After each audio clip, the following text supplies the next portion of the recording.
we have our wedding jewelry still. Let's sell this to pay rent. I'm like, no, we're not doing that.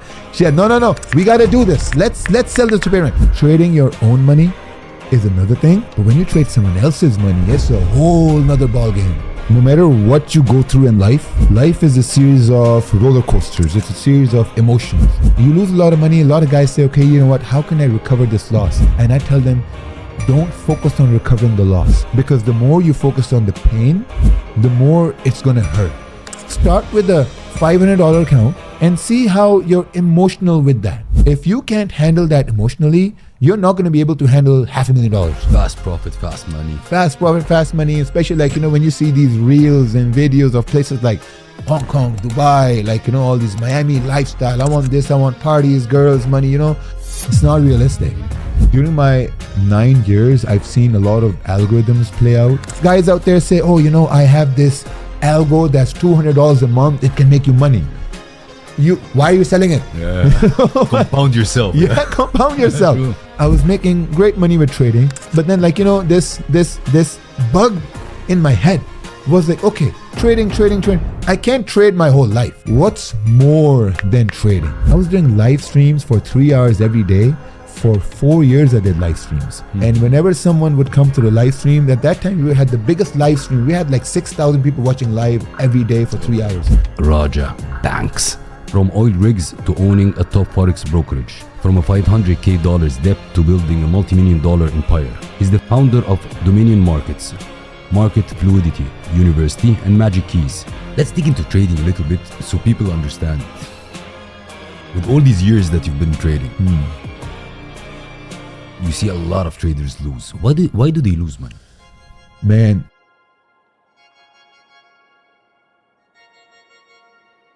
Welcome back, Alpha Squad, to another inspiring episode of the Alpha Talk Show, the #1 fastest growing show in the region. Today, we sit with an Alpha guest, a man who didn't just trade charts, he traded excuses for execution. He didn't just study the markets, he mastered himself. From oil rigs to owning a top Forex brokerage. From a $500K debt to building a multi-million-dollar empire. This is a story of resilience, precision, and discipline forged through failure. He's the founder of Dominion Markets, Market Fluidity, University, and Magic Keys. A man who turned the most volatile market on earth into his playground. A mentor who built traders, not followers. And a leader who believes in building wealth, one pip at a time. But behind the numbers, the luxury, is a man who once pawned his wife's wedding jewelry just to pay rent. A man who fell, learned, rose, and kept rising. So today, we go beyond the charts and into the mindset of a man who proved that mastery starts with discipline.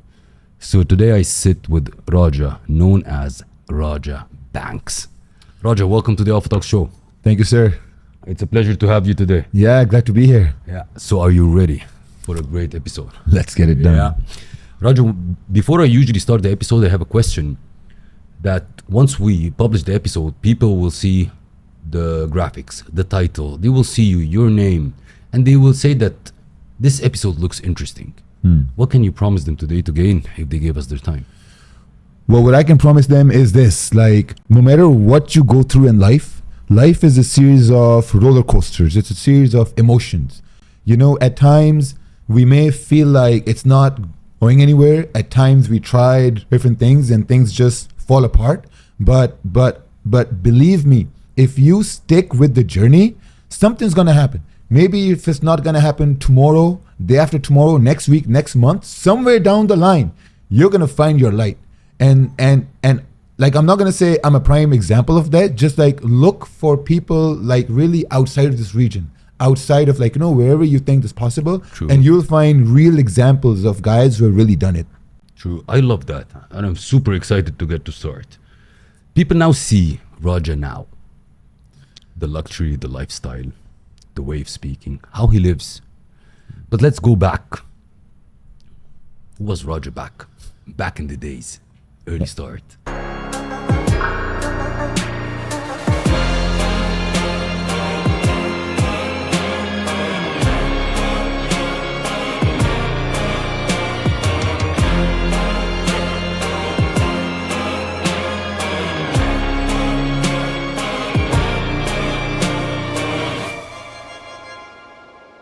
Man, back in the day, Raja was so my real name, like I go by the name Rakil, Yeah. right? And I think that part of me has died.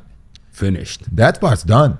Like, that's why, like, sometimes when you reach a certain level, some people might say, oh, like you've changed. Yeah, true. You've moved on, you've changed, you've left what you've known before. And I'm like, listen, you had to change. If you didn't change, you wouldn't have the things you have now. Of course. Right? So when I look back at my life, when I look at myself when I was like 24, 25 years old, I had no direction. I had no idea what I was doing. I was trying anything and everything. I dropped out of university, and that was the most difficult thing I had to tell my parents. Of course. Yeah. Especially coming from, let's say, our culture. Yeah. Exactly. Our culture. True. Because they look at you, okay, you know what? Firstborn son, engineer. True. Doctor. Lawyer. Lawyer, pastor, like someone who's gonna lead the family. Exactly. But hey, dad, listen, like I don't think this is for me. After 6 years trying to do bachelor's, failing, detentions, this is not for me. And you could just imagine, like he's just like, what are you gonna do? Like my firstborn. I'll find out. Like, what are you gonna do? So that was a very, very tough time emotionally, just to tell him, okay, you know what? I'm gonna make money.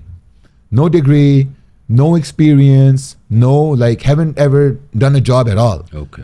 Because if you look at it this way, now back in 2006 to 2008, right? That time, in my country back then, it's not normal for someone to go to university and have a job at the same time. Yeah. You live at home, your father pays for your bills, he does everything. Pocket money and so on. Yeah, True. pocket money. And pocket money was what? Nothing. True. Now when I look back at the pocket money, I'm like, that's chump change. Yeah, exactly. What am I going to do with that True. now? Right? So from there to now, when I look back, man, it's been a journey. Yeah. It's been a journey. True. And everyone goes through that. So tell me through this. Take us through this journey. So you dropped out, and then you didn't know what you're gonna do. So I dropped out, and then I started to Google that what job pays more than $100,000 a year with no degree, no experience. Amazing. Right? You didn't have ChatGPT that time. Yeah, no, there was no ChatGPT. So back then we had these forums. Yeah. Forums. So you read through the forums. So the number one thing that came up was become a truck driver on the oil rigs. No, like in the oil patch in Alberta. Yeah. So I'm like, okay, you know what? One of my friends, he used to work in the oil patch as a truck driver. He was making about $5,000, $6,000 a month. And I was like, man, damn. I want this. That's great. So my dad asked me, okay, what are you going to do? I told him I'm going to go to the oil patch, and I'm going to either become a truck driver or I'm gonna go work on the oil rigs. And he's like, become a truck driver? What am I going to tell my friends? Exactly. What our relatives think? Family. True. Yeah. What will people say? That one line, what will people say? It stops us from doing so many things. Exactly. Because we're worried about what they're going to say. So I went to Alberta. I couldn't find a job on the truck because I needed a trucking license. Yeah. For that, I needed money. I had maybe $700-800 with me, and I'm like, okay, can't do that. So what I did was, I'm like, okay, you know what? I'm going to try to work on the oil rigs. So I made up a resume with some BS experience.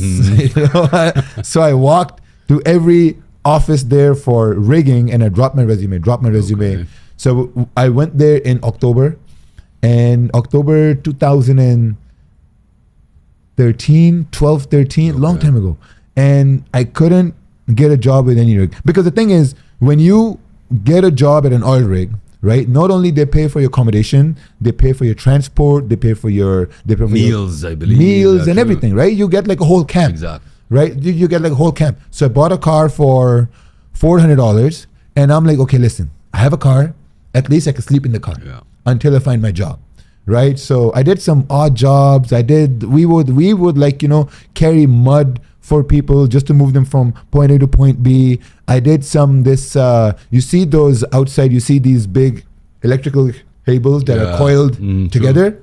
Back then, they were all coiled manually with hands. Correct, yeah. So you would have a big crowbar and you were braiding those wires. So I did that for a month. The pay was okay. It was hard work. So I did that, got fired because my hands hurt because I wasn't meant to do that. I was like a preppy kid from university. Did that, didn't work. So, and then I found like a steady job of doing food delivery from the car. Okay. So what I would do is I would deliver food from 10 a.m. till 4 p.m. Whatever money I would make, I would buy Burger King or McDonald's. Yeah. I would eat that and then I would sleep in the car. This was December now, right? Okay. When it's cold. So when it's cold, what I would do is I would like, man, okay, like, you know, it's cold. I would turn the heater on, I would sleep, and I would put my alarm on for 2 hours. Because if you sleep in the car with the heater on, Thank you very much. Done. Mhm. yeah, that is right, carbon monoxide. Exactly. I would wake up, turn the car off, go back to sleep, wake up with the cold, turn the car back. This cycle I did for 1 month. That's where you were out of home completely, in a different city, in a different place. Out of home. Absolutely. And brother, you know what? At that time, my parents would call me, how are you? I'm like, you know what? I'm great. We have a camp now. You know, on Monday, we're getting steak. Painting it properly. Yeah, painting proper. Because like, you know, like our parents, they worry about us. Of course. You know, and we don't want to tell our struggles to them because they'll say, oh, come back. Exactly. You know, but we think that they don't like that, but that comes out of love. Of course. You know, that comes out of love. Of course. So I did that for a month, and that was the time when my father, we all wanted to go to Pakistan to visit. So the way we would visit Pakistan was that we would max out our Visa cards, MasterCards, buy the tickets, go back, come back, and then work our way to pay off the debt, Exactly. and then do that again. That was a cycle. You know, so I told him, look, my job is great, everything's good. And he said, okay, you know what? When you come back in March, I would need $5,000 so that we could buy the tickets. You know, like chip in, you're a grown man. I'm like, cool, no Don't problem. worry. April came, second week of April, I had maybe $1,200 with me, you know, and I'm telling him, yeah, works great. We're rigging, we're going to these places, money's great, blah, blah. And I couldn't muster up the courage to tell him I don't have that money with me, right? So I came back and he asked me, hey, like, you know, we got to buy the tickets. Yeah. I told him, look, you know what, like, I don't have the money. And he's like, man, like, you promised me. What are you saying? You know, I said, look, like, you know, things got hard and all that time. I was just making it up and sleeping in the car, and it just broke down in front of him. I just couldn't. So then we went back to Pakistan that year, 2013, and guess what happened? We went back, and my mother said to me, listen, we're going to go to someone's house, and we're going to go see a girl. And I'm thinking, no, inside I'm already. I'm like, what are you guys doing? I'm maxed. I'm maxed out. So we went, we saw my girl, now my wife, you know, we've been married for 13 years now. Mashallah. And we saw them, everything's great. They said, oh, you know, he has a great job, you know, blah, blah, blah. In my head, I'm like, man, The aircon. what is this going on over here?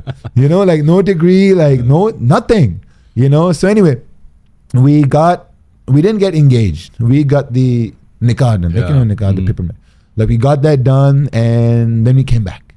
Then we came back to Canada, and then I was like, okay, you know what? Now shit has got real. Yeah. Because I have someone who's going to come over here. So I'm going to say, okay, you know what? Now I'm going to go back to the rigs again.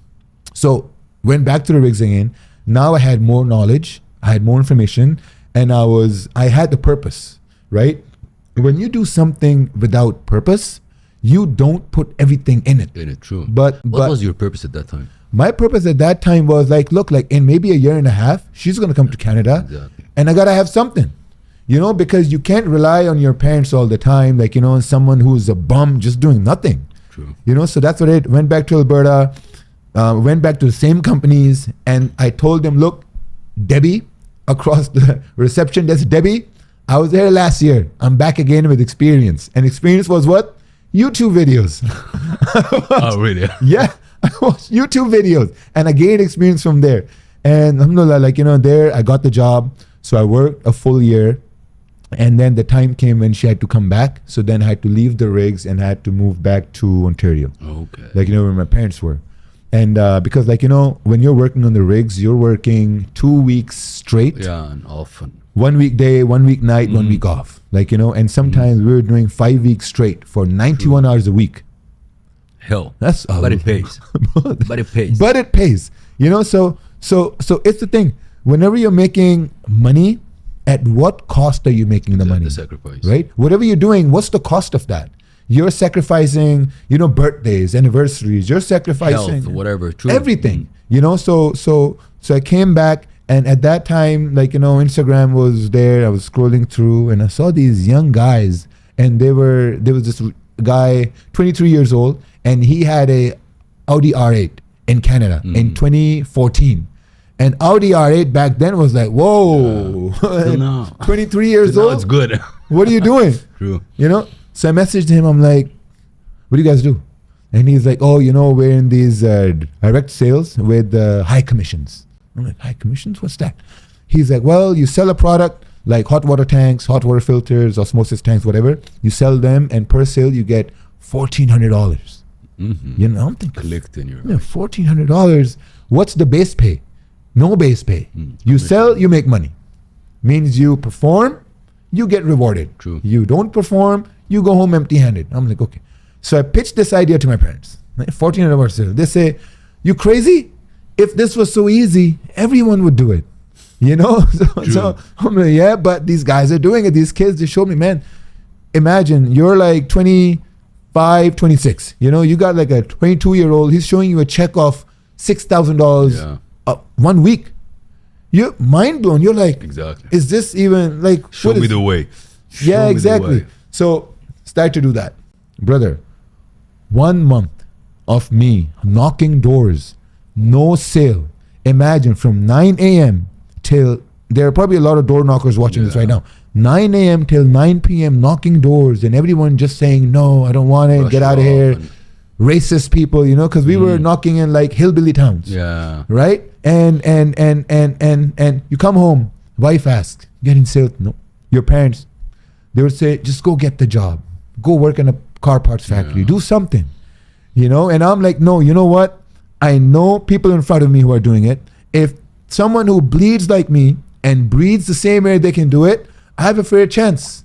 Exactly. Right? Because here's the thing. If you see someone doing something which you know you can do it, it's just a matter of time. You had this belief inside of you 100% that you're going to make it. 100%. 100%. Just a matter of time. Just a matter of time. 1 month, nothing. Zero money. Bro, How many doors you knocked in this month? Just for the people to understand. Because a lot of people try a couple of days something and then they pivot and they say like it didn't work. At least 2,000 doors. Shit. The guy there, he told me, brother, all you need to do is knock 100 doors. If you knock 100 doors, you may talk to 10 people. Out of the 10 people, you'll get one sale. That's the formula. But in the beginning, I would knock 60 doors, 60 no's. I'll just be like, no, screw this. Exactly. It's not working. I'll drive home. At that time, I had a Honda Civic, and the lease of that Honda Civic was $200. My manager at that time was 23 years old. He told me, Raja, look, I'll pay for your lease of the car, $200. I told him, bro, if you can pay for my lease, I'm going to knock doors all day. Because my only expense was gas, food, and lease. I'm like, just take care of the lease. And at the last point of that 1 month, I got one sale. I got the first sale. Bro, I walked out of the house. It was raining, and they had this little bench in their front garden. I sat on that bench, and I just started crying. I just cried. Cracked. Just cracked. Because I knew I made $1,400. When you do something once, you know you can do it a million times over. Because now you've cracked it. Second month I did $6,000. Third month we went to this small town. They had this small street. There were like 6 homes. I got 4 sales in that street. That month I made $14,000. Your confidence muscle also went Bro, up. it was just like, True. This is like a formula, right? Let's focus on this area a little bit, because a lot of people watching us will be working also in sales. And they talk about the rejection, the no's. How do you handle the rejection and no's, particularly in this area or in this period of time? And how do you recommend for the youngsters? See, here's the thing. When you're in sales, right, you have a pitch. You memorize the pitch, and you're like, okay, I have to just say this same pitch and I'm going to get sales.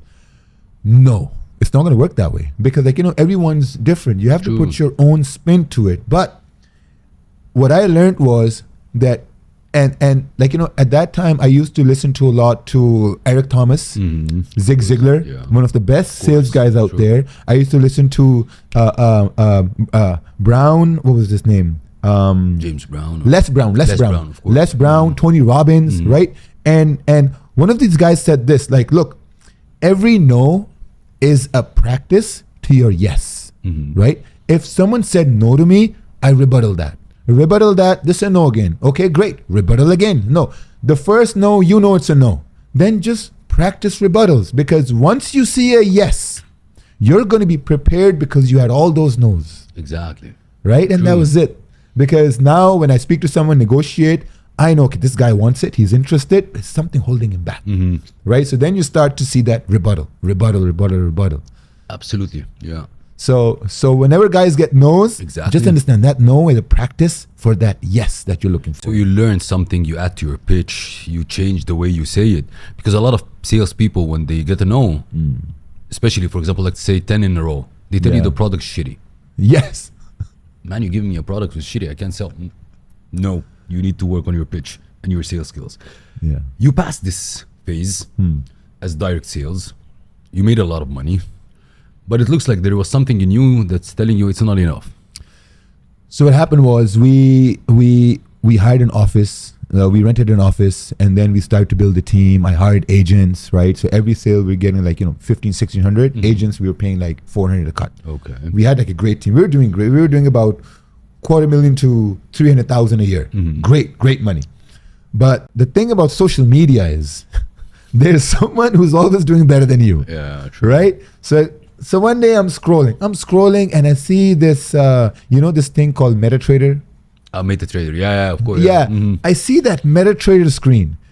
See this one guy, he's like 6,000 in a few hours. And I'm like, what's this? And that was your first time encounter with charts, kind of, right? First time. I'm looking at that and I'm like, I'm in the wrong business. Because you start to question... You start to question reality at that which time. boat I'm in. True. Yeah, like it's the same time when you come to Dubai. So in Canada, you're going to see a Lamborghini maybe once every 2 weeks. True. You move to Dubai, you're like, it's like chips. I'm in the wrong business over here. Like people are doing something different over here. Right? So I saw that. That's where my mind was like, okay, you know what? Someone's doing better than me. I got to look into this more. So I messaged the guy. I'm not shy. Whenever I see something doing better, I message them. Yeah. I message the guy, hey, what's this? He's like, this is online trading. I'm trading USD CAD at that time in Canada, USD CAD. I'm like, okay, what do I do? He's like, you need to open an account in a broker. What's a broker? Take me step by step. He gave me the name. I'm like, cool. I opened the account in that company. It was called IC Markets, whatever. Opened the account and then I messaged him, how do I trade? True. Asking these dumb questions, So long story short, started trading. You put direct sales on hold, or you were paralleling? No, sales were there. Okay. Sales were there. So our job as a manager was to drop agents in their fields. And just to like wait for them to call like a supervisor. Yeah. We were supervisors. Okay. So we had a lot of downtime. When you got downtime, you're just like, you were just looking at things. So during that downtime, I started to trade a little bit, mess around, deposit $200, and I lost $200. At that point I knew, okay, you know what? If I lost 200, I can lose 200,000, because I need to learn. So I mentioned the guy. At that time, that guy was holding a webinar. It was education. It was like about $300. He lived maybe like 30, 40 minutes away from me. So I said to him, look, I'm going to pay you 300. But if this is a scam, you live in my city. I'll find you. He's like, yeah. He's like, no problem. I'll show who's Pakistani here. Yeah, I'll find you. Because $300 is money. Yeah, I'll find you. He's like, no, this and that. So I took his course and then we were into like this private group, and then we were trading. We all were trading over Zoom call, together, watching the charts, and we were like, kind of like we're all trying to figure it out at that point. Doing my sales thing at the same time. But you know what? The thing about online trading, online betting, gambling is that it encapsulates you. Of course. Right? Like once you're in it, yeah. That's it. True. That's it. Of course my business is running, but what happened is my agents, they start to get poached by other companies because I stopped paying attention to them. True. Because of all this on my phone. oh, I'm in drawdown, I'm losing money, I'm making money, all this and this and that. You know, so that started to happen. So my business started to take a toll, and I started to lose money in trading as well. Oh shit. This is 2016, right? I think the first year I not only lost my business, but I lost over $120,000 in trading, and then I lost another $150,000 in this crypto exchange called CX Exchange. Was it? You remember there was a documentary on Netflix called Catch Me If You Can. Oh, of course, yeah. It was about this crypto guy who had this exchange. Just the name just slipped out of my mind. So my money was in there. That got shut down. Lost money over there. And that time I was like, man, this cannot be happening. You know. But in the beginning, when I was trading, I had this beginner's luck, right? Of course, in the beginning, you make money accidentally. So I asked my mentor, I'm like, look, in the beginning, I made money. Why was I making money in the beginning and now I'm losing? You know, so he told me, just look what you were doing in the beginning. In the beginning, I had like a very simple strategy, you know, and I was just following that 1 trade a day, 2 trades a day. But when I was losing money, I was looking at all these indicators, you know, these fancy things, you know, so I was just mixing everything and just losing money. Complicating stuff. Yeah, complicating stuff. And then, where is the turn? What, you know, like what I'm sensing from you, you have a character of, you're curious, you're assertive, you take risks. When did you find the moment that said, okay, I'm gonna go to Forex and trading, and I'm gonna put my head down, make it happen here? Because you know you're moving. That means you're curious. Yes. And then once you see something that has an opportunity, you assert yourself in it. Once it gets its end, I'll jump. So you jump to Forex full. Yeah. When was this moment? This was maybe the beginning of 2017 when my wife said to me, hey, look, I know you're passionate about trading. Before trading, I started a clothing brand. It failed. I started selling weightlifting belts. Failed. I started to import these bracelets from China with those black beads and Buddha hands. Stuff. That failed. Didn't work. She's like, look, you know, you tried all these things. So maybe try something else. Maybe like, you know, try to see if you can get like, you know, some stable income, you know. And I used to think that maybe she's not believing in me, but that was coming from a point of love because she didn't want to see me suffer. Because if I suffer, then she's going to suffer. Of course. Right? So I said to her, look, the train has already left the station. You know, this locomotive, we got to keep feeding it coal and keep it moving because we're in too deep now, right? It can't change. But that's the 500K depth. Yes. So, but lucky for me at that time, I was also posting a lot of things on my social media, right? So when I was posting a lot of things on my social media, people were asking me questions. They were asking me, hey, how are you trading? This and that. You're losing at the same time too. How do you feel when you're losing? How's your psychology? You know, so I had to stay calm at the same time. You know, so from 2017, I started to take trading slowly again. I started to do live streams on YouTube. You know, we started to make some money a little bit. Now, when you start to make money a little bit, you have your circle of friends that come in and say, hey, Raja, look, you're making money here now a little bit. You lost money. You're making money now. Here's $10,000. You know, like trade for me. Yeah. Put it in your portfolio. See what you can do for me. I'm like, okay, you know what? So I started a company. I'm like, okay, you know what? This is XYZ asset management. You know, I'll give you 10% return. But if there's a loss, that's not on me. Right? You guys got to understand that. I said, you know, loss is going to be maximum 3%, 5%, whatever. 10,000 came. Then he told someone. Then 40,000 came. Then 50,000 came. Then there was a guy I knew that he basically remortgaged his house, pull out 70,000. Hey Raja, you know, your trading is going good. Here's 70,000. I'm like, shit, okay. It's working. So started trading. But you know what the thing is, Seif? That trading your own money is another thing. But when you trade someone else's money, it's a whole nother ball game. Plays with your emotions 100%. Whole nother ball game, man. Because when you lose $1, now you're like, shit, I lost someone's dollar. You know, and knowing that there was a guy who got inheritance of 30,000 because his grandmother died. He gave me money to put in this firm, and I put it in, and every time I was losing, I'm thinking about his grandmother. Yeah. I'm thinking about the guy's house he remortgaged. I'm thinking about his father-in-law who gave me money. The stress level is... Man, like this one guy who gave me money, and he's like, look, once this money compounds to X amount, I'll pay this towards my sister's wedding. Now I'm like, why are you telling me this? Right? So that took a toll on me, and every month after month, we were just losing and losing and losing. And you know, when you're losing as a man, you can't admit it. Yeah.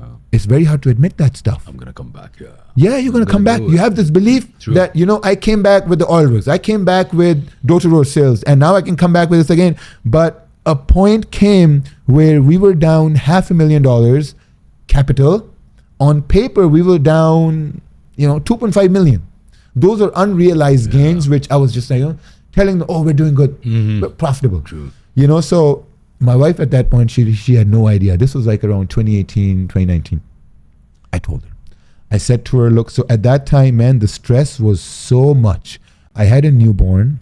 At that time, I was addicted to some stuff, and things were just not going well, right? So I sat her down and I said to her, look, we owe people $500,000. And she said to me, what are we going to do? I'm like, I don't know. I don't have money to pay rent. We can't pay rent, and the woman that she is, she said to me, look, we have our wedding jewelry still. Let's sell this to pay rent. I'm like, no, we're not doing that. She said, no, we got to do this. Let's sell this to pay rent. Took that jewelry, and man, like us from our region, our ego is so big. That just defeated. Exactly. So I went from pawn shop to pawn shop to see who's going to give me the best rate of the jewelry my father bought for the wedding that I couldn't afford it, to sell that to pay rent. Imagine. It killed me. I did that, and once I did that, I promised to myself that from that day onwards, I'm never coming back to that same place again. So I told everyone, look, the money's gone.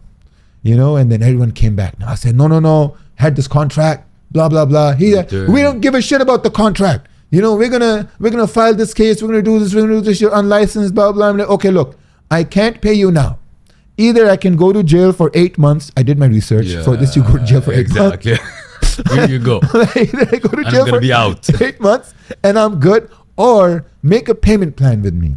There are a lot of guys out there who are in this same scenario now, who owe money to people, and they're just scared. Exactly. Scared. You and don't man, confront it. And that was the point where no one could help me financially. My father couldn't help me. My father at that time told my brother, they didn't know at this time like what I was going through. He told him that, if you can have $15,000 in your bank account, you're safe. Yeah. That's what he said to him. And I knew, okay, these guys can't help me. Minus half M. My half M.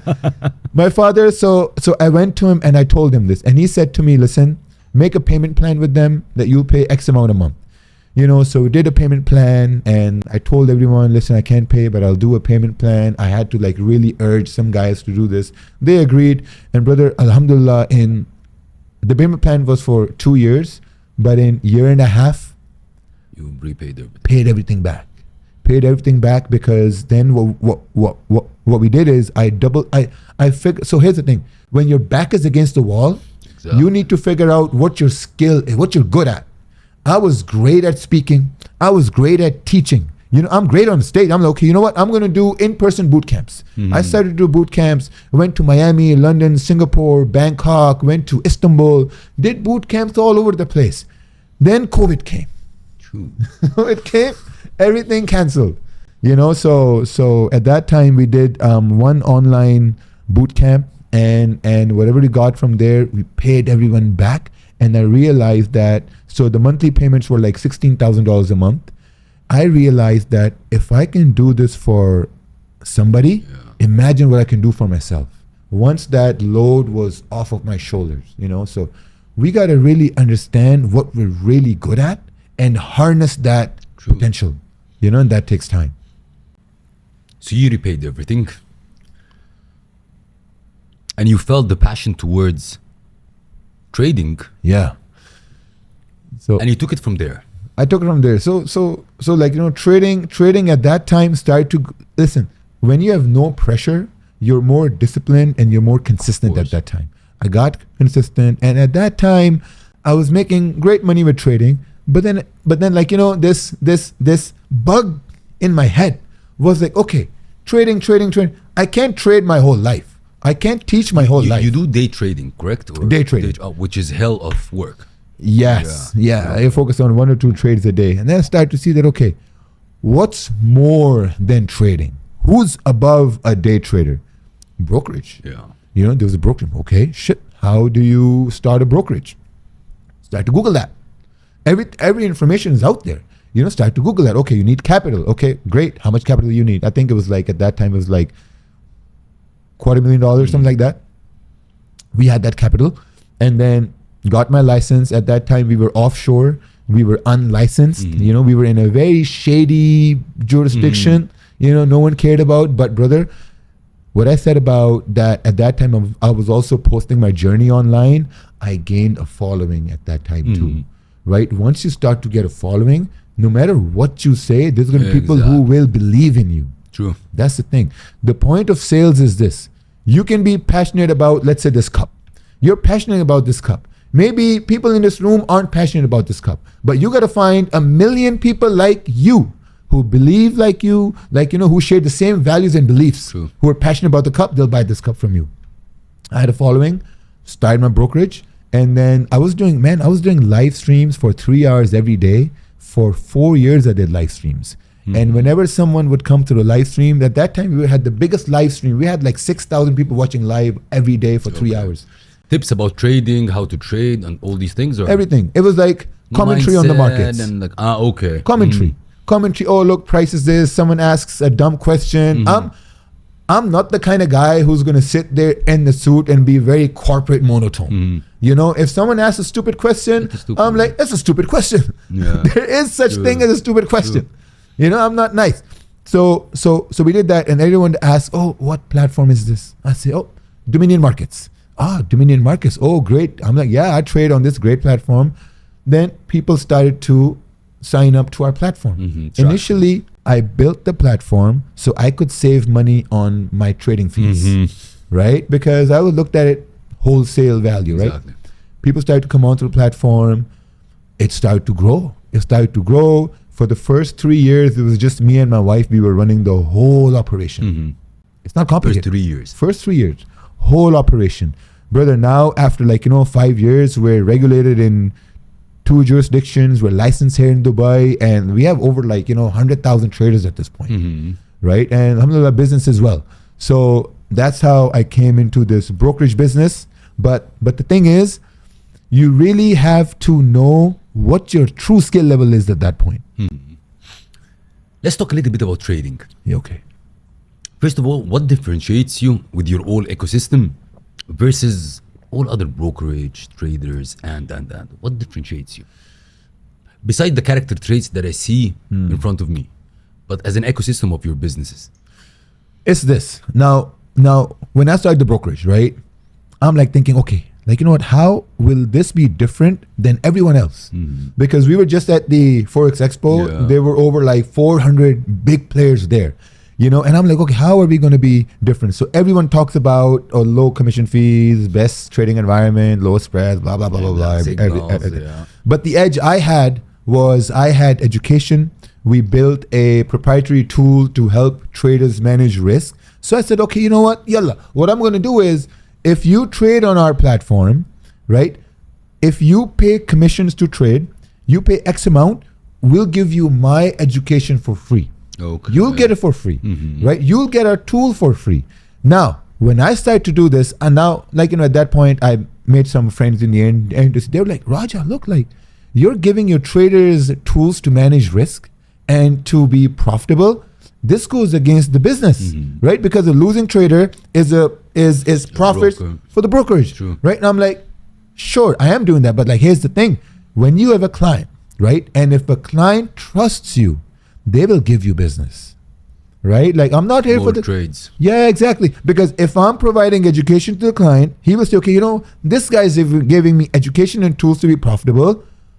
I trust this guy. You know, if I trust you, Seif, I'm gonna be willing to do business with you. True. And I'm gonna tell my friends about it too. And I was very open about it. Like, you know, on my live stream, I would say, hey, look, if you're trading on my firm, you're getting education, go tell your uncles and aunts about me. Go tell your grandma about me. Like, this is what this guy is doing. You know, so I considered myself as the Conor McGregor of the industry over here. But I was loud, obnoxious about what I was doing, and people loved that energy. Yeah. Because they're like, we don't know any CEO of a brokerage who's like this, a character. True. They're very open and honest, transparent. So that really put us apart from everyone else. Lovely. Let's dig into trading a little bit so people understand. With all these years that you've been trading, you see a lot of traders lose. Why do they lose money? Man, have you been to casinos? Yeah. You've been to casinos, right? You win money, you're like, all right, let's great, let's win more money. You know, and then you lose that profit. You lose that profit. You're maybe down a little bit. Then you're like, okay, you know what? Let me just come back to break even, and then I'm gonna go home. True. Addiction. Yeah, exactly. You get to break even. You're break even. Now you're like, you know what? Let me make tiny bit profit. Let me try my luck again. You go in a loss, and then you start to chase that loss. You get a deeper loss and another loss, another loss. That's exactly how trading is. I have friends from they've been trading since 1990s, you know, and they tell me, Raja, when we were trading back then, we had to wait for our orders to be fulfilled manually by a broker, you know, and that took 15, 20 minutes. Yeah. And in those 15, 20 minutes, we just had one trade. We were patient. But now the systems are built in a way where in a second, you can put your money at risk.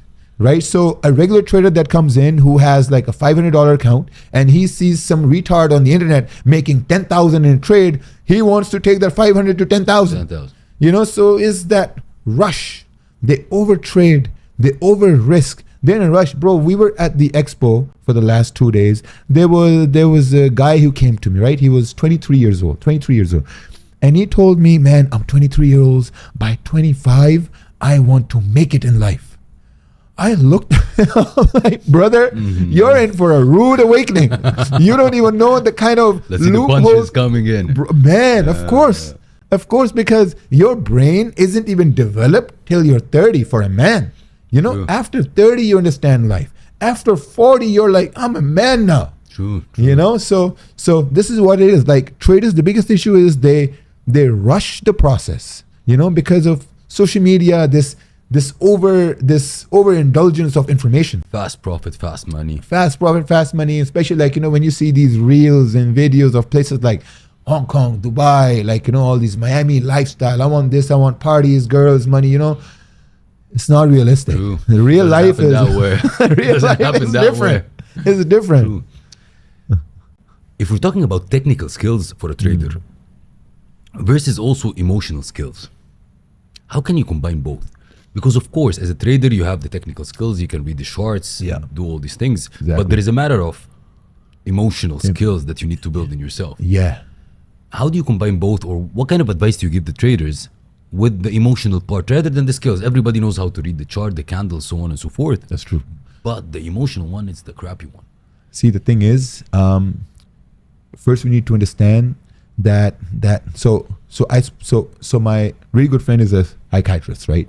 So speak to him sometimes, and he said to me, like, an average human being can only make 2 to 3 emotional decisions in a day. Emotional decisions, not business wise, emotional decisions. Now, there are 3 things we hold very close to us: family, money, and health. Right? All these 3 are emotional decisions. So whenever you're making a decision around money, that's an emotional decision. When someone comes to you, Seif, and say, hey, Seif, you know, I got this great business idea, you're going to get emotional about it. You're like, should I put 100,000 over here? Should I look into it? Do I trust him? Am I making an impulse decision? You know, so the thing is, like, if you can control your emotions around money, you're going to be fine with it. Because I know guys who can take 1 trade a day, win or a loss, doesn't matter. Done, finished. They'll come back the next day. And I know guys who'll take 40, 50 trades a day, up, down, up, down, up, down, and they come back the next day exhausted, right? So that's the thing. So I tell guys is this: look, you want to be really good at trading. Everyone has a great strategy. Everyone can make a great trading plan, technicals through the roof, blah, blah, amazing. On paper, $1 million trader, you know? But in reality, they haven't mastered that emotional connection with money. So I tell guys that, look, start with a $500 account, right? Start with a $500 account and see how you're emotional with that. If you can't handle that emotionally, you're not going to be able to handle $500,000 or $50,000 or even $5,000. You're not going to be able to do that. You know, so that's the thing. If you can really be emotionless around risking money, you're going to be okay with that. How do you have this in you? Like, how do you handle a loss? Let's go back in the days and let's talk now. Man, like my biggest financial loss in trading wise, what about $51,000, right? Financial wise, that wasn't an emotional loss. Because at that time we were doing well, had money. But my biggest emotional financial loss in trading was when I had $12,000. I remember gold was at like a rejection level, so I took a buy because I thought pumping it's going to break. I took a buy. Price came down. I took another buy. Price came down. Took another buy. Now the account was at 12,000 and my account was negative like $4,000, and that was all the money I had at that point. That's what I'm saying. That was an emotional loss. So I held on to that loss. I remember at that time I was in my dad's leather store because that's what the family business was, and I was closing the store. I'm like, you know what? I'm going to close MetaTrader. I'll put the shutters down. By the time I walk to my car in the car parking of the mall, maybe I'm going to be in profit. I walked to the car, that $4,000 went to $6,000 drawdown. And I'm like, oh my gosh, what do I do? I'm like, okay, you know what? I'm going to start driving home. And by the time I'm driving home, I called my friend, I'm like, bro, look, I'm in gold buys. This thing's going down. I'm in drawdown. What do you think is going to happen? He's like, bro, I'm going to bed. Yo. So me. Man, that thing, I lost $10,000 there and I had $2,000 left. That was the biggest emotional loss I had. At that time, I looked over my loss and I realized that my biggest mistake was not accepting that my decision was wrong. And you exit quickly or I could have exited quickly because that's the problem with us. Like, we can say like, we're alpha, we're this and this and that. But if we put our ego in between a good decision, that good decision can be a really bad decision in like a second. Exactly. True. And that's what happened. I couldn't accept that loss. And I'm like, okay, you know what? Logically, I should have closed when I knew it's not going to go my way. But emotionally, I was hoping and praying it goes my way. Exactly. I'm gonna stick. Yeah, I'm going to stick with it. I'm a lion. Yeah. But you know what happens, man? Lions always die of hunger in the jungle. The only things that prosper are gazelles, rabbits. True. So find their way around. So in the markets, I tell guys, I'm a gazelle. If I see risk, I'm done. I don't want no part of it. I'm not a lion. I don't want to be a lion. True. So that's one thing in the market that you have to really realize about being not emotional with your decision. These days, there is a lot of AI happening around us. Yeah. AI can help us analyze what's happening. But there is a branch of AI that goes towards the emotional part of our decision making. Do you believe in that with trading? Like the devices, I don't remember the names, that check your pulses, see all these kind of things. Do you believe that AI will have a strong part in controlling our emotions while we're trading? And are you implementing such? During my 9 years, I've seen a lot of algorithms play out. I've seen, right? I believe so many algorithms. Guys say, "Oh, I have this new EA. I have this new AI." The thing is this, Seif, like a lot of guys come to me, "Hey, look, I have this algorithm. It does 10% a month, this and that." And I'm like, "Well, show me the stats." Yeah. Those stats are like 6 months, and then after the 7th, 8th month, it just starts to go down. So now let's think of it logically, right? Let's think of it logically. If there's an AI out there, that's repetitively making money. True. Why would you give it to me? Why would I have it? Like keep compounding, man. True. Like all these hedge funds, all these banks, institutions out there with quants out there, True. They are running the biggest AIs out there. We're like common retards, like we're peasants. Yeah, true. We're peasants. We don't have that technology. Then guys out there say, oh, I have this algo that's $200 a month. It can make you money. Yeah. Why are you selling it? Yeah. Compound yourself. Yeah, compound yourself. True. So I think AI can really help us in trading wise. They can help us to identify like what our mistakes were. Like if we would have held a certain trade, what would the outcome would have been, to really help us navigate. So it's like when you get a medic report. Yeah. Medic report, your health, this As a and that. reference, kind of. Yeah, exactly, like a reference point. But I don't think AI at this point can really help us make money without the interference of banks, hedge funds, institutions. They control the money. True. They will never, ever let that power be in our hands, right? Because look at it this way. We make money, right? We make money, great money, but what comes after money? Power, right? Once you have abundance of money, next step is power. You want to go to the president election. No one wants true. power to shift to someone else. True. Just like in a company, you got a company, right? No one would want someone to come above them money wise. Same thing in like the global scheme of things. No one would want someone to have more power than them. True. I think we're far away from that In this concept. direction. Yeah, at this point now. You're a money guy at the end of the day. But there are money tools across. Yeah. Like you can trade in crypto, you can trade in Forex, you can invest in real estate and get short-term returns. True. And long-term as well. What makes you stuck to Forex? What makes Forex for you stands out? It looks like you have an adrenaline rush that Yeah. you have it from the Forex. But from your perspective, why Forex stands out for you? My father has been in business for about 35 years now, 35 years. And he told me, he said, look, if you're good at something, just stick to that. Just stick with that. If you're good at something and you're growing, let's say 10% a year, just do that till the day you die. I've had so many opportunities. Well, when I learned about crypto was when Bitcoin was at 70,000. I told myself, I've missed the train. Yeah. Now it's at 120, 121. I'm telling myself, I've missed the train. I missed the train. Because if I invest now and I want to double my money, it has to go to 240. Exactly. True. When will it go? Tomorrow? Nobody I don't know, right? But I do have friends who are only in crypto. I have friends who are only in different businesses. And I've only been a real true fan of Forex because I believe that I truly believe till the day ends, right?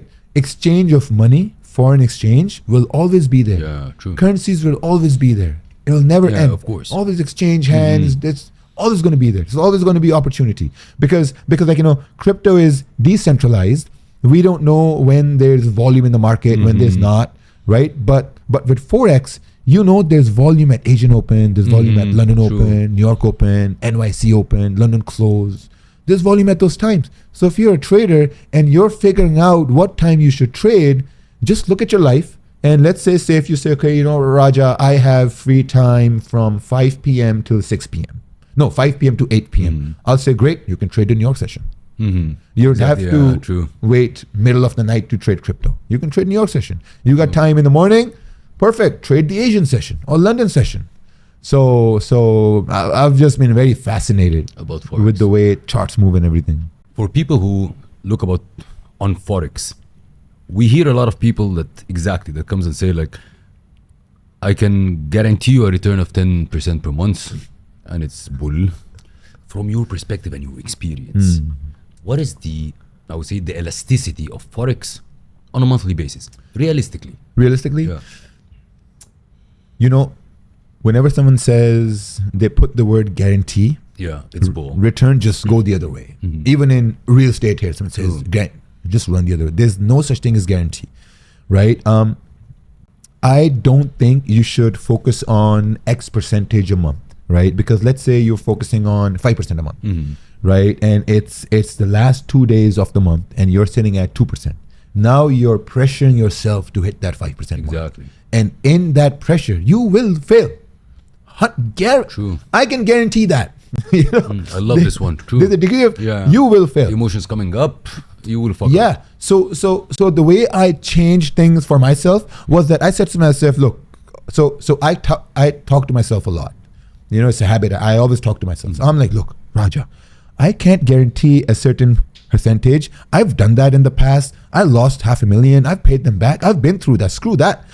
So what I'm going to do is I'm just going to focus on, can I pay my internet bill from my $5,000 account? What's the internet bill? $80. Can I make $80 a month? Sure I can. $80. You'll pay my bill. And this is how the journey really started to grow. Pay my internet bill. Okay, great. Now, can I pay my utilities? Can I pay my car payment? My mortgage, right? Once you get to the point that you can pay your mortgage from your trading account, things start to change. Because your biggest expense is your rent or mortgage. True. That's your biggest expense. Once that's done, everything is whatever. True. Right? So that's what I tell guys. I'm like, don't focus on a percentage a month. Focus on making $100 a month, $300 a month. Man, for regular people, an extra $500 a month is life-changing money. True. It's life-changing money. You can get that extra subscription. You can go to that extra movie you want. True, a trip or whatever. Or whatever. It's life-changing money. But for people to put it in perspective, a lot of people know that real estate, for example, let's say per annum, it's going to be 10%. I'm not talking about short-term, I'm talking about long-term rentals. Forex in which level? Because crypto is like absolute unknown, volatile, can be the 200s and can be zero. With Forex, you're talking about per annum what? Not on a monthly basis, but per annum. Per annum, I would say maybe aim for maybe 25%, 25, 30, just grind it out. You know, I used to still play a lot of poker, right? So I know like a lot of guys from that industry as well. And a lot of guys, like, you know, they chipped away slowly to build their bankroll. And that's what it is. True. Right? Like you start with a $5,000 account, you chip away, and then sooner or later you start to see certain patterns that have a higher probability. And it's natural. When you see a certain pattern, you like, okay, you know what? Let's risk a little bit more because I've seen it play out most of the time. That's where you start to make the most of the money. You know, it's like, let's say you play paddle. You play paddle, ball comes up, bounces off the glass. You're like, great. I know this shot. You know, you hit it. Yeah, true. You hit it. You know, some shots you're like, just play it safe. You know, some shot you smash it. So that's all what it is. Annually, I think it's great, 25, 30%. But it's all about like, you know, chip away slowly. And it's just, we're humans, man. Like naturally, when we see something easy, we just like, you know, try, okay, let's hit it harder this time. How do you advise people to bounce back from a big loss in trading? To step back or come back emotionally? Because that's the most critical thing. Yeah. Like you get hit and then, okay, what I'm going to do with the get hit? I'm going to come back with the same mindset of freaking, I'm going to do it. I'm going to risk everything. I know I'm going to over leverage. I'm going to do it. Yeah. And you hit the wall. Or like cool down. What's your strategy with this? You know, the market is like Mike Tyson in its prime. When you get in the ring with, let's say, Mike Tyson, you know, you're in a box. You're gonna hit him once. That's your win. Just go. Yeah. Just leave, because the longer you stay, I love the analogy. Correct. True. the longer you stay, you're not gonna survive. Be screwed. Yeah. Market is exactly like that. Like, you know, you come in, let's say if you lose a lot of money. A lot of guys say, okay, you know what, how can I recover this loss? And I tell them, don't focus on recovering the loss, because the more you focus on the pain, the more it's going to hurt. You know, the more it hurts, the more you're going to get emotional about it. You know, because, you know, trading in the market or like having emotions with money is like your real life relationships. True. The more you think about the past, the more it's going to hurt. So I tell guys, like, just forget the past. Every day is a new day. Every day is a new trade, right? So just focus on that next trade to just chip away. A closed chapter. Man, this analogy with Mike Tyson, oh shit, that's a good one. So you hit a punch, run out. You just Get leave. ready for the next punch. And if you get hit, just call it a day. True. That's simple. You know, the things that really complicate it for traders is that they see these webinars. Yeah. Oh no, you go meditate, you go do that. Bro, like when I was losing in the beginning, I would pray nafil, 6 times a day. I was praying 5 times a day. Then I was saying, God, please, Allah, please, me, yeah. I'll never do this again. Help me with this. And you know what happened? My drawdown got even worse. Market True. and meditation are 2 different things. Mhm. So just chip away and just believe that if you keep chipping away, a time will come where someone's gonna look at you the way they look at your idols. Exactly. I love that. Man, this one with Mike Tyson is a bomb. I have a section called the pure human behind the alpha. So behind every empire is a story of pain and a person who refused to break. So I'm gonna ask you a couple of questions to reveal the pure human behind the alpha sitting in front of me. Let's go. You ready? So once you've shared that how your wife found her wedding jewelry to pay the rent, what did this moment actually teach you about partnership and love? That taught me the thing that if someone can be with you at the lowest, that's the person who deserves everything in life when you're at the highest. True. Right? Because they've seen the downs and they've seen the ups. And from the up, even if you go down, they're going to ride or die with you. There's not going anywhere. True. Because they were comfortable when you were here and they're comfortable when you're here. Right? So they'll be comfortable when things go back down again. And man, like that's a very sacred relationship and I'm very lucky to share that. True. What was the hardest night of your life? The one that tested your faith the most? The hardest night of my life was when it was my son when he was born. So he was born a month premature. He was born a month premature. I owed $500,000 to people and I was addicted to substances and I just couldn't snap out of it. I just didn't know where my life was headed. Sometimes like I would lay in bed awake just thinking if this is a dream, like is this a dream? I would really think about that. I would think I would have these suicidal thoughts. I'm not even like sometimes you're driving and you think about what if I swerve to the left and hit that bridge wall And restart. really fast and see what happens. Like I've been through those moments.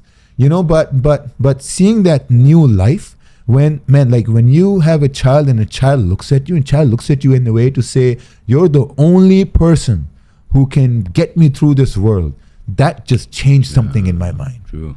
So when he was born and we saw him in that small cage because he was premature and all these tubes and everything, and I looked at my life and I looked at where I am at that point, it just broke something inside of me.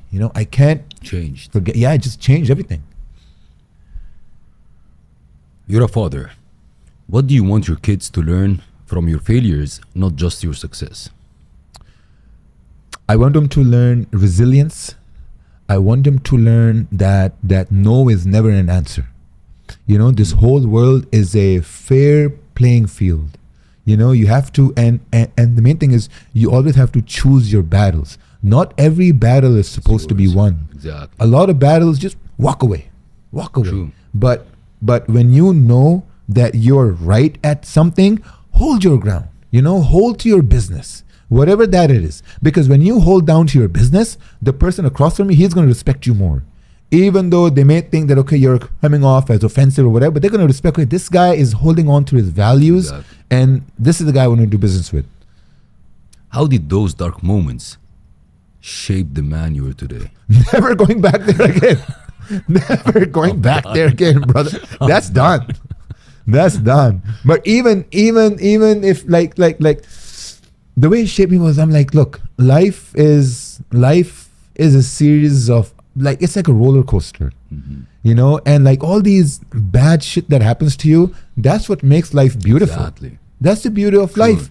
Like sometimes, like, I tell my wife, look, so on Friday we're flying to Thailand business class. We're taking our nannies with us. 5 years ago, I would have never imagined that would be if you told me this 5 years ago, I'd be like, Are you kidding? you stupid?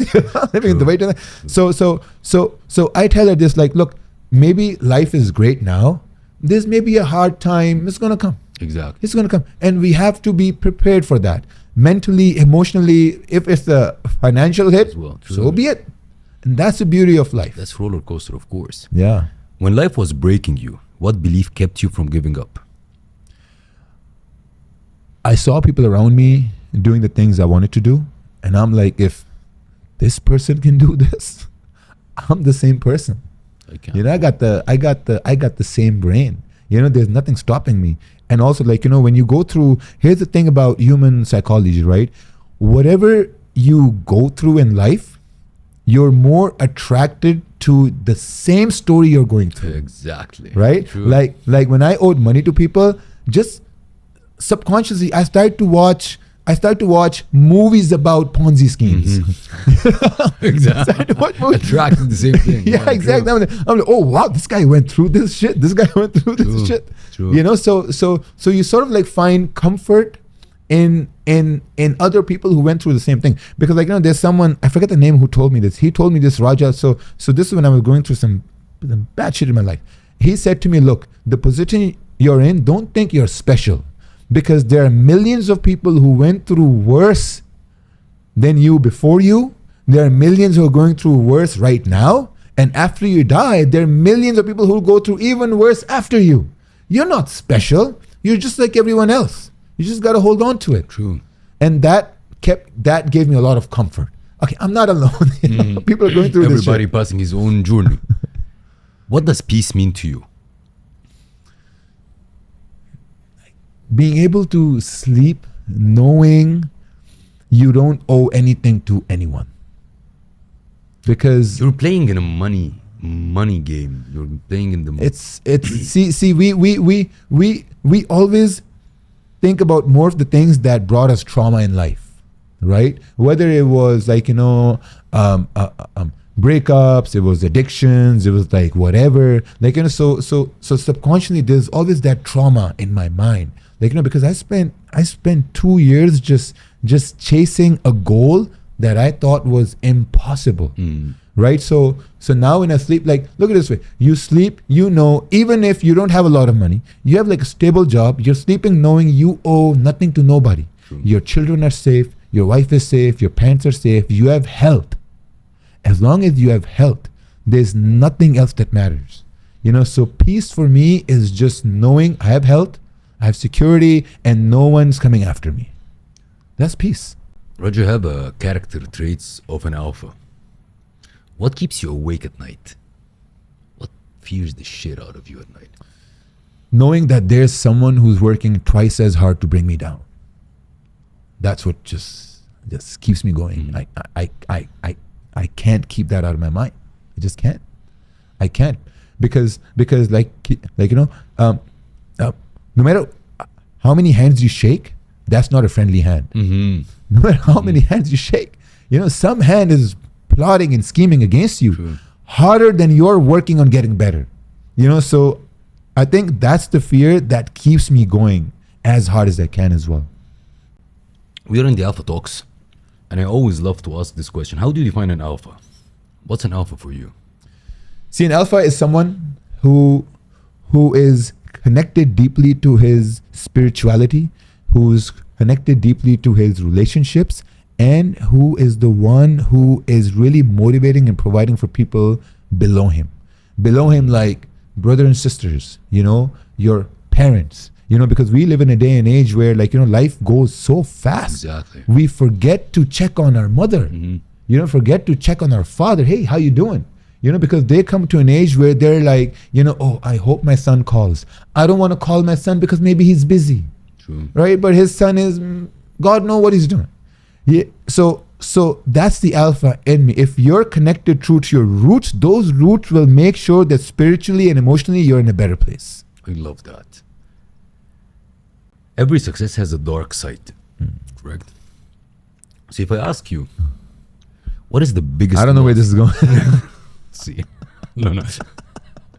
Control part. Control part. What's the biggest loss, emotional or financial, that truly broke you? So we had a family issue which was out of our control. It was a legal issue we had. I can't go into the specifics. It was a legal issue we had, and it was something to do with like a very close relative, blood relative, and that was the point where I knew that no matter how much money I have, no matter how much success I have, no matter how much influence I have, I'm helpless. That feeling of helplessness, man, it just breaks a man no matter how alpha you are. True. It just breaks you. And at that point, the only thing that kept me stable was my belief in the higher power. Alhamdulillah, bro. Like that belief just kept me grounded. Okay, you know what? It's maybe something from Allah, right? Because right now I'm a true believer of the fact that you will never ever go through something in life which you can't handle. True. You can't handle. God will not give you something more than you can carry. Exactly. True. Even though you think this is bad times, there's always something good in it. Always. So True. that feeling of helplessness just broke me. I cried. I'm just like, what good is all this when I can't help someone who I dearly love? True. But alhamdulillah, we went through it. You've said ego kills traders. How has ego shown up in your life and business? I'm more direct with negotiations now. I'm more direct with my business partners.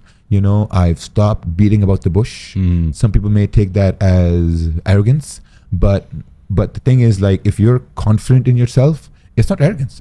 It's ultimate confidence of what exactly you want. And there's no other way about it. That's how it is. Like, if you look at the crap. Yeah, you cut the crap. Like, if you look at big organizations, like let's say a big example is Ferrari. Look at Ferrari. If Ferrari finds out that an influencer has changed or modified, they're not going to take that lightly. They're going to send a letter to them. Hey, look, we're going to sue you if you don't change this back. True. They're not going to say, oh no, it looks cool. They'll say, no, change it back. Exactly. Right? So I think that's how we should be in life as well. Direct. What's one lesson success taught you the hard way? Success.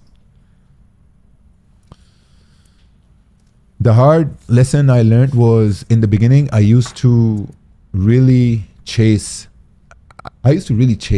money in the beginning, right? And then I realized like it's just energy.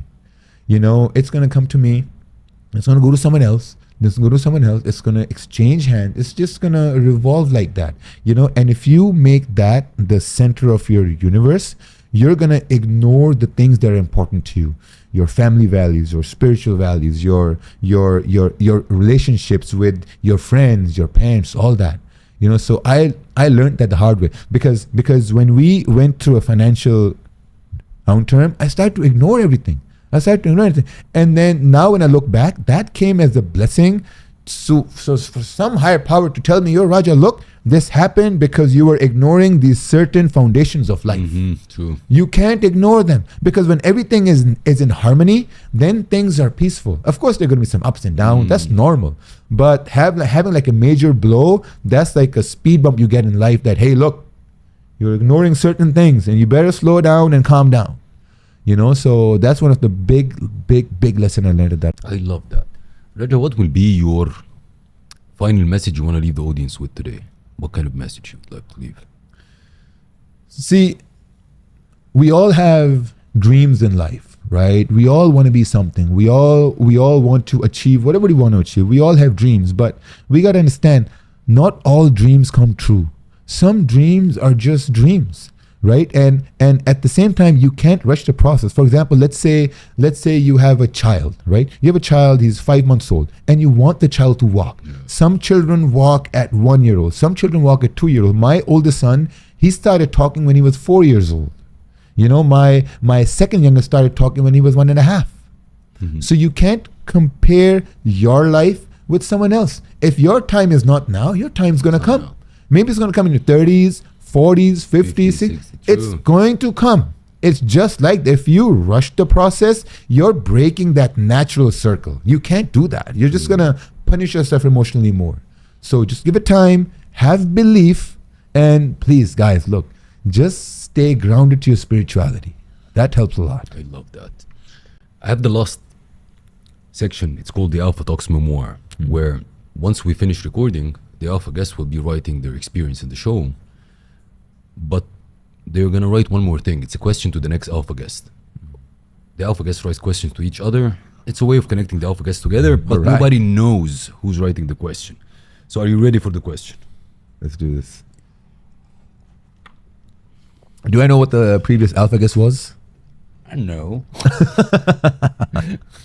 It's an hidden connection, you know? Spiritual one. Yeah.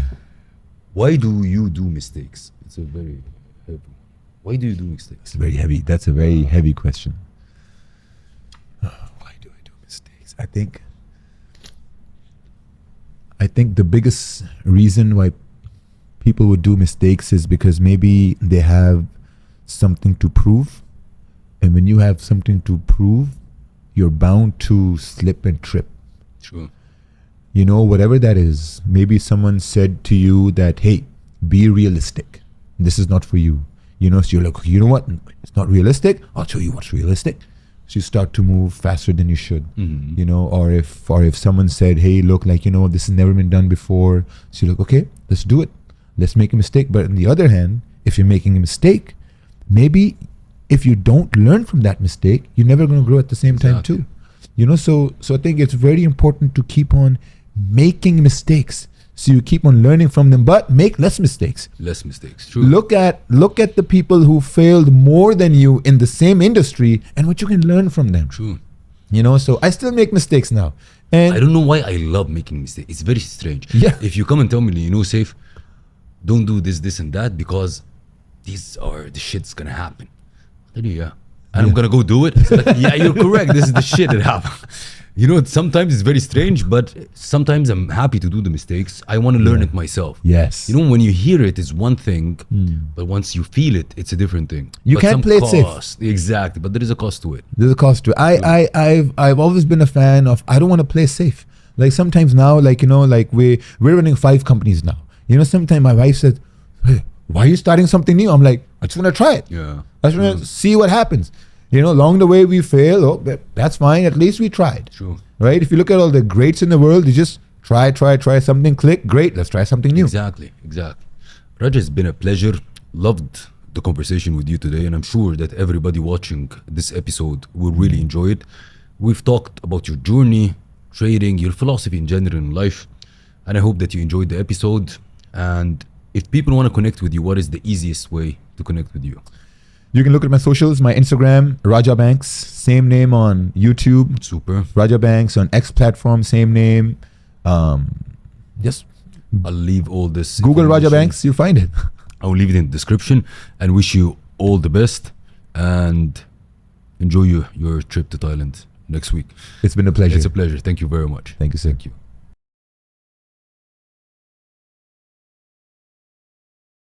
That wraps another inspiring episode of today's show. I hope that this episode has ignited your inner alpha and left you feeling inspired, motivated, and ready to conquer any challenge that comes your way. Remember, alphas aren't born, they're made. It isn't about dominating others, it's about embracing your authenticity, leading with integrity, and making a positive impact on the world. If you enjoyed today's episode, be sure to subscribe to the Alpha Talks on your favorite podcast platform. Leave us a review and share the podcast with your fellow alphas. Also connect with us on social media at Seif El Hakim. Share your thoughts, insight, and stories of personal and business growth with us. Let's create a movement of alphas supporting one another. The world needs more alphas like you exactly. Until next time, stay bold, stay driven, and stay alpha.